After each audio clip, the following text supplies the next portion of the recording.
விடுதலை போராட்ட வீரர் கொடிகாத்த திருப்பூர் குமரனின் பிறந்த நாளை முன்னிட்டு நினைவிடத்தில் உள்ள குமரனின் சிலைக்கு ஐஜேகேவினர் மலர் தூவி மரியாதை செலுத்தினர். திருப்பூர் மாவட்ட இந்திய ஜனநாயக கட்சியின் மாவட்ட தலைவர் PNR பாரி கணபதி தலைமையில் நடைபெற்ற நிகழ்ச்சியில் மாவட்ட துணைச் செயலாளர் அலெக்ஸ் பாண்டியன், மாவட்ட துணைத் தலைவர் முருகன், மாவட்ட பொறுப்பாளர்கள் சரவணன், வெள்ளிங்கிரி, மாவட்ட செயலாளர் சக்திவேல், மாவட்ட செயற்குழு கண்ணபிரான், மாவட்ட பொறியாளர் அணி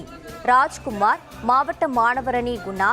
மாநகர் மாவட்ட தலைவர் பாஸ்கரன், மாநகர துணைத் தலைவர் நீலகண்டன், செயலாளர் காரல் மார்க்ஸ், வர்த்தகர் அணி ராஜ்குமார், தொழிற்சங்க செயலாளர் செந்தில்குமார், விளம்பர பிரிவு லோகநாதன், துணை பொருளாளர் ரவி, ஒன்றிய பொறுப்பாளர்கள் வினோத், கனிராஜா, அஜித்குமார், பேரூர் பொறுப்பாளர்கள் முருகேசன், தினேஷ், வேல்முருகன், தீபக் மற்றும் கட்சியின் நிர்வாகிகள் கலந்து கொண்டனர்.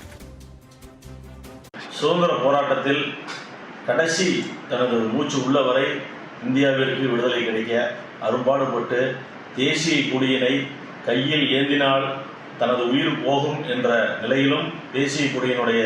அடையாளத்தை காப்பாற்றி திருப்பூருக்கும் இந்தியாவிற்கும் பெருமை சேர்த்த மண்ணின் மைந்தர் ஐயா தியாகி திருப்பூர் குமரன் அவனுடைய பிறந்தநாள் தினமான இன்று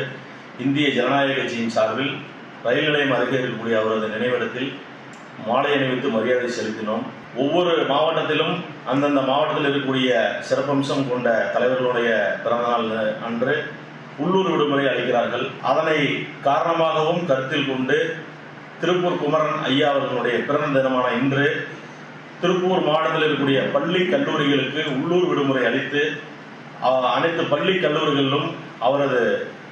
சுதந்திர போராட்டத்தில் அவருடைய பங்களிப்பையும் அதனால் நாம் பெற்ற இன்பத்தையும் அவரது புகழையும் எடுத்துரைக்கும் விதமாக உள்ளூர் விடுமுறை அளித்து உதவிடுமாறு இந்திய ஜனநாயக கட்சியின் சார்பில் தமிழக அரசுக்கு கோரிக்கையாக வைக்கிறோம்.